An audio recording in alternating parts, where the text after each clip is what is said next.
Hey fishing friends, what's going on? It's Craig with Burwell Angling, and this week's Seven Rivers tip of the week is on Zoom trickworm fishing. So we all grew up fishing a standard Zoom trickworm right here. Now this is just a black one, but we shaky head this, wacky rig this, we put it on Carolina rig, and we Texas rig it. It's caught fish over the years and lots of them, but there's another rig that catches a lot of fish and it catches big one, and that is a floating worm rig. So this is a Zoom bubblegum trickworm right here, and a 3/0 or 4/0 offset worm hook, 12-pound test fluorocarbon to a number 14 bearing swivel right here, just a little guy. But this is a spinning reel setup, spinning rod and reel setup.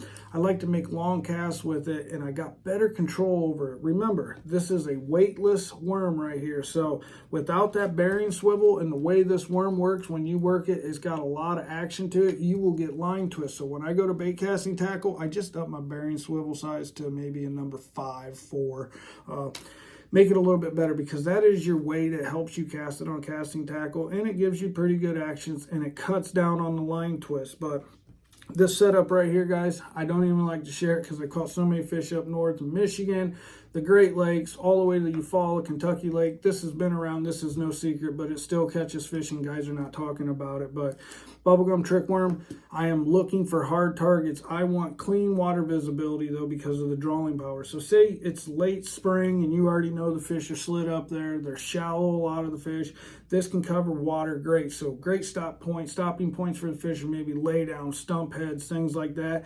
Work this bait through there, work it through like this, and it'll actually come through, and then you just kill it and then pick it up again and work it. But don't let it set for too long. This is a visual bait for these fish, so they have to see it to get it. But during that spawn time, this bait is hard to beat. It just gets bit. So I see fish cruising, long cast with it. They eat it a lot of times. Like I said, I've had success. I've seen it firsthand. I've seen them cruising down the bank, fire this thing out in front of them, start working it, and they just come up and engulf it. So another time of year to really pay attention to this is that post spawn. So that post spawn is super, super important because they're around fry. They don't like anything around them. I can cover some water. It's really, really weedless, and I can get it around the buckbrush. So there's certain situations where I've seen it fished around buckbrush and timber like that, where you work it past it and they won't eat it. They'll come up and show themselves, but they just won't commit. I have actually stuck a little lead weight in there, like a little nail weight in there.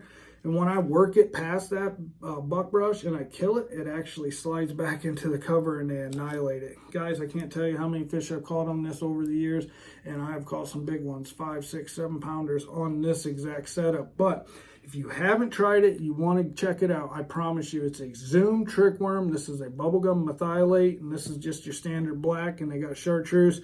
You will want to get some, I promise. Guys, gals, like I always say, I hope this tip helps. And until next time, good fishing. I'm out.